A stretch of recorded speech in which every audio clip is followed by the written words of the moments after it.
Night Troll. For those communities of the Iron Kingdom situated near dark and cave-riddled mountains, the Night Troll is a rarely seen but profound source of terror. The presence of these creatures is marked by an eerie glow at the mouth of caves, luring animals and unwary to a gruesome end. This species has adapted superbly to life in the dark caverns of Imoran's mountains, and the subterranean labyrinths below ancient ruins. As its eyes have atrophied, its other senses have sharpened. By day, the trolls sleep in the recesses of their lairs, awakening with the setting of the sun.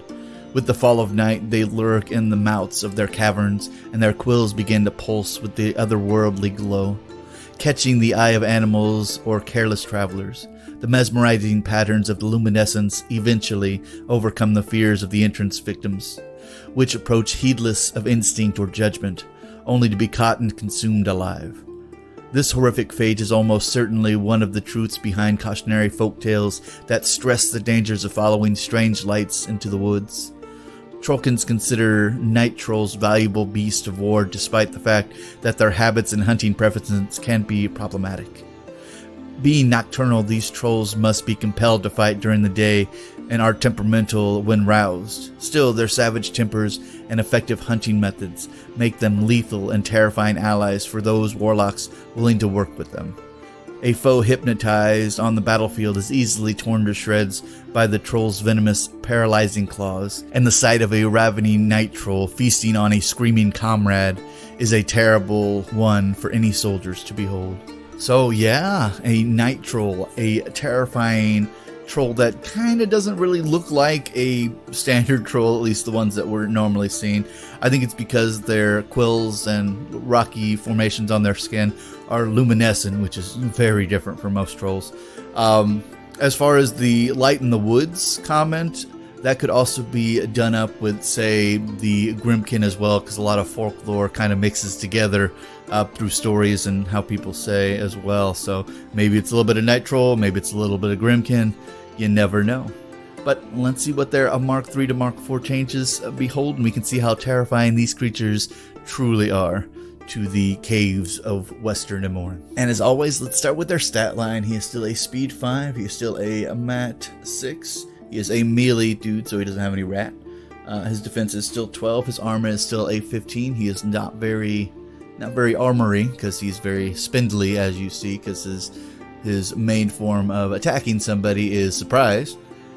He has stealth innately, so you can't shoot at him more than 5 inches away, of course, unless you miss with a bunch of AoE attacks.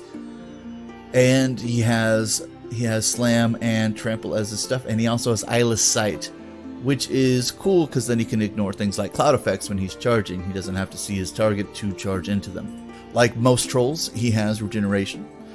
So this model can be forced to remove a D3 damage points. And then his weapons, he has a few of them. He has his Wicked Claws, his very sharp-looking claws that have a mat of 6, range of 1, POW 12. It doesn't seem all that powerful except for he has critical paralysis. So on a critical hit, a living model has its base defense reduced to 5, cannot run, charge, or make slam or trample power attack. So if you get him in, you fish for some crits, you get a crit, and you lock him down, make them easy targets for everybody else in your army, including himself, if he just keeps swinging away. And then outside of those 2 Wicked Claws that he also has his Bite, which gives him a third, a very useful attack as well. So as far as that goes, he is a very dangerous guy.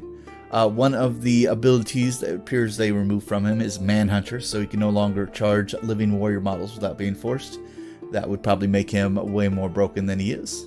Well, technically he's more balanced now, so he is a very useful guy, because being able to put paralysis on anybody is a very useful thing for low rat Trollbloods wanting to shoot at stuff.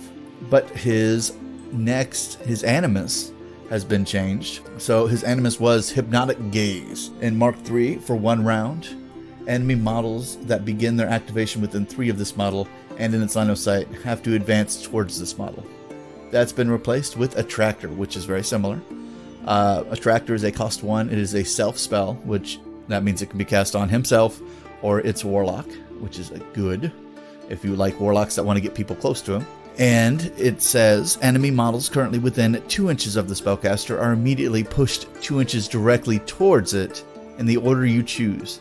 See, that's why Attractor is better, because then you are pulling them close on your turn and not theirs.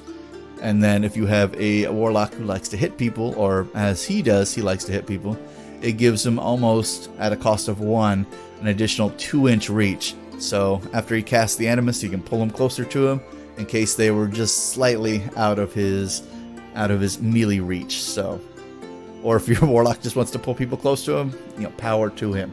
But yeah, this guy is a very useful troll, especially throwing out the paralysis. Also, he is the cheapest of the war beast at a cost of 6. I think the next cheapest is a 7, so this guy can easily be squeezed into most battle groups as well.